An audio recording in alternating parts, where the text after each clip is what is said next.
During my first year at Crum High School, I was faced with one of the most significant challenges of my teaching career. The marching band was only 4 years old, and I was going to be the fourth band director in 4 years. Also, the marching band students were not required to be in concert band and vice versa, which led to a lack of consistency all the way around.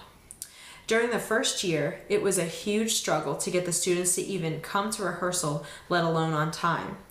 Historically, the students were not being successful in the competitions, and they usually finished last or very close to last. However, the district was pushing us to be competitive, but the students were not buying into this vision. After the first year, the other band director and I made the difficult decision to make marching band mandatory for all band students.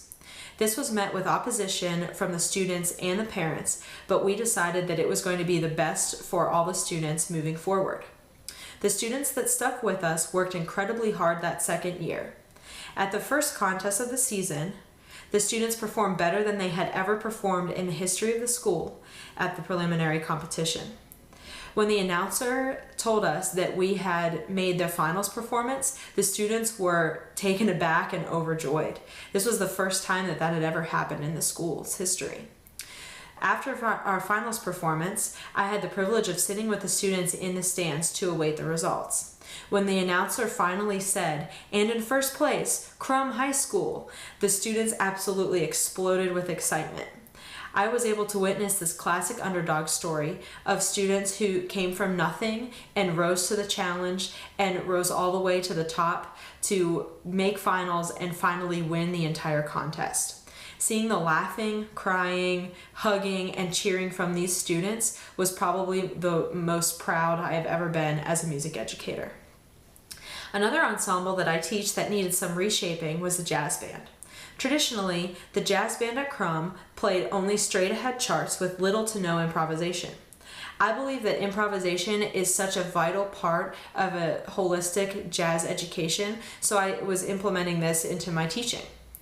My first step was to begin by working with the students on their oral training skills. I started playing very short passages on my saxophone and then had them play those back to me from memory.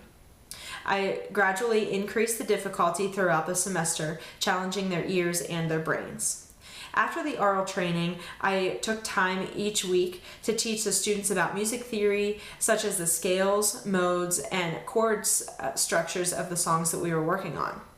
Every week, I also had the students improvise a solo over the certain chord structure that we had been working on. Later in the semester, I had the students transcribe a famous jazz musician's solo. I customized the difficulty of the solo for each student based on their progress with the oral skills and theory. With these unique methodologies, I had the chance to work with students one-on-one to get to know how they learn and think. When I first started teaching jazz band at Crum High School, there was only one student who auditioned and was successful at the region jazz band process, which includes about 20 different school districts.